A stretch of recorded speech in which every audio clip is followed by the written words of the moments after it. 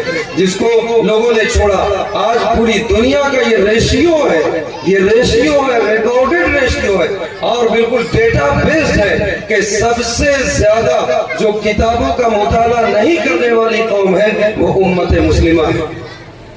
کتابوں سے دور رہنے والی جو قوم ہے وہ امت مسلمہ، یہ ڈیٹا بیس ہے،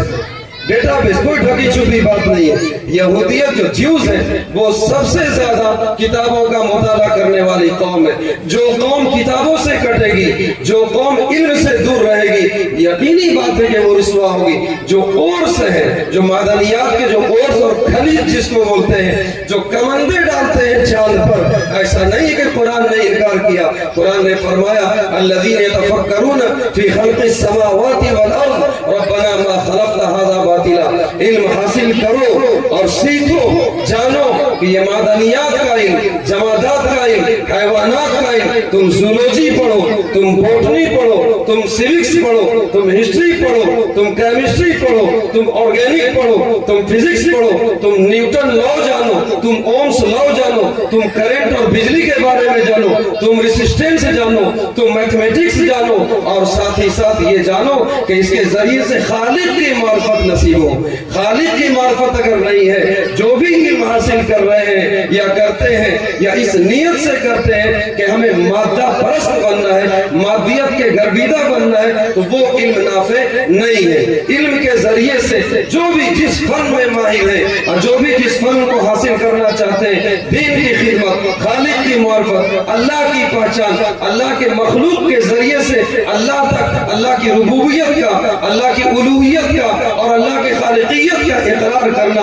یہی اصل مقصد ہے۔ لہذا ضرورت اس چیز کی ہے کہ ہم علم حاصل کریں، کتابوں سے رشتہ جوڑیں اور قرآن سے اپنا رشتہ مضبوط کریں۔ لائبریری کا قیام اس کو وجود میں لائے، لائبریریوں کو مسجدوں کے اندر کتابوں کا ذخیرہ فراہم کریں، گھروں کے اندر کم سے کم سیلف اسٹڈی کے لیے ہر گھر میں، آج جس گھر میں جائیے شوکیس میں آپ جو دیکھ لیں گے ڈنر سیٹ اور شربت سیٹ اور یہ سیٹ اور وہ سیٹ، صوفہ سیٹ، سب کچھ مل جائے گا۔ اگر نہیں ملے گا، نہیں ملے گی تو صرف کتابیں نہیں ملے گی۔ پہلے یہ ہوتا تھا کہ جب کسی کے دروازے پر، کسی کے گھروں میں جب آپ جاتے تھے تو ڈائننگ ہال ہوتا تھا اور اس کے ٹیبل پر کوئی نہ کوئی کتابیں ہوتی تھی جس کے متعلق تبصرہ ہوتا تھا، تبادلہ خیال ہوتا تھا، افہام و تفہیم کی باتیں ہوتی تھی۔ یہ سب ختم ہو گئی، اس لیے ضرورت اس چیز کی ہے کہ ہر گھر کے اندر آپ لائبریری قائم کریں، ایک شیلف طے کریں جس میں کہ کتابوں کا ذخیرہ بنائیں،